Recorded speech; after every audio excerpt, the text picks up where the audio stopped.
Good morning, everyone. We're continuing here in the words of BILVAVI, MISHKAN, EVNEH, and he writes like this: Nasik ata unevayir. Now we're going to get involved with and to explain estikunai shel midas hakas, how to correct the midah of kas, of anger. Bekeitzar machnisim es hakodesh baruch hu b'midas hakas, and how we have to bring Hashem into our struggles with kas, with anger.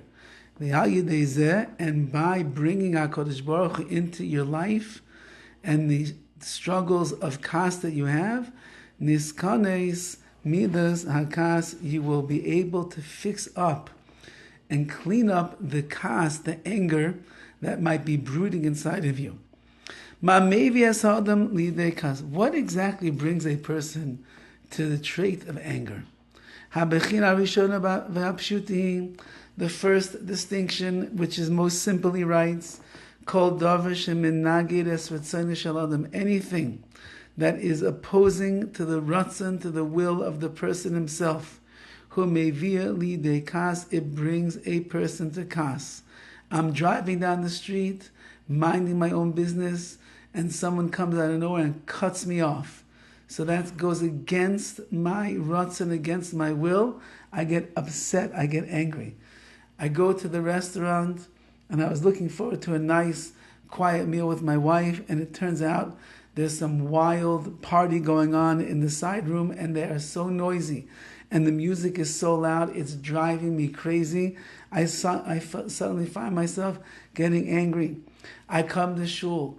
I want to daven and have an experience with HaKadosh Baruch Hu, just me and Him.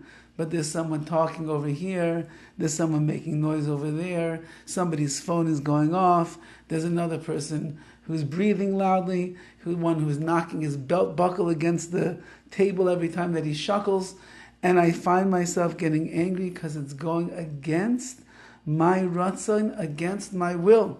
And of course, there are thousands of other examples of this in a person's life, where it's very likely that if they don't learn how to control themselves, kas is going to take over their mind and their heart and their emotional world. Pa'amim kas kolosh ma'oid. Sometimes the kas could be very shvach, very weak. It's a very gentle kind of an anger. Shekimat v'li morgish b'nefesh b'gilui, that a person almost doesn't even feel the kas expressing itself inside of them. However, sometimes kas chazak ma'od. Kas, anger, can be very strong. Asher yesh lo gilui ma'od b'leiv, till it makes a tremendous revelation in one's heart. It expresses itself greatly.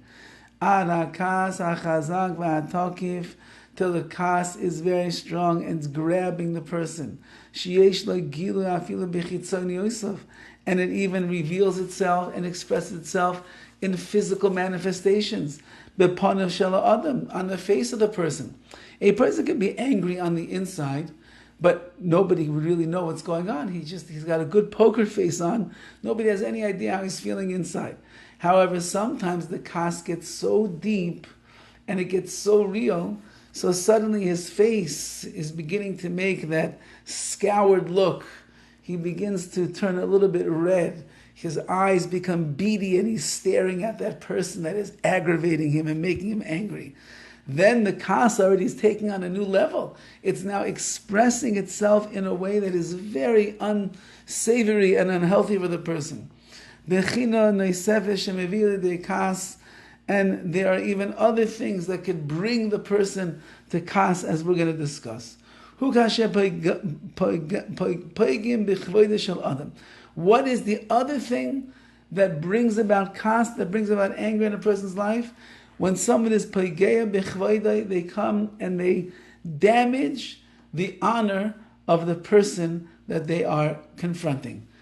So this angers and aggravates a person, the one who's anger, they shame him and disgrace him.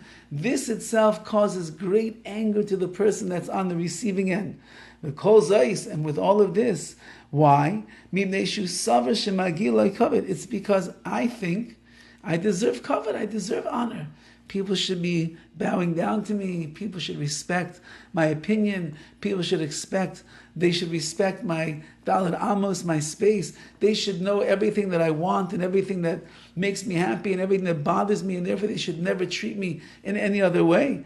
And now that they have disgraced me, which means that they have not been mechabed me, they did not honor me in the proper way, because clearly they don't understand who I am and what makes me happy and what makes me upset. Therefore, they take away his kavod, his honor, and now he's going to enter into the world of kas, of anger. This is just the beginning. So much more to speak about. And in Yetz Hashem, next week, we will go through this midah of kas and learn that when you bring HaKadosh Baruch Hu into your life, the kavod and your ratzon and your desires and what you're expecting, it all goes away when you leave it in the hands of Hashem. Have a wonderful day and a wonderful Shabbos.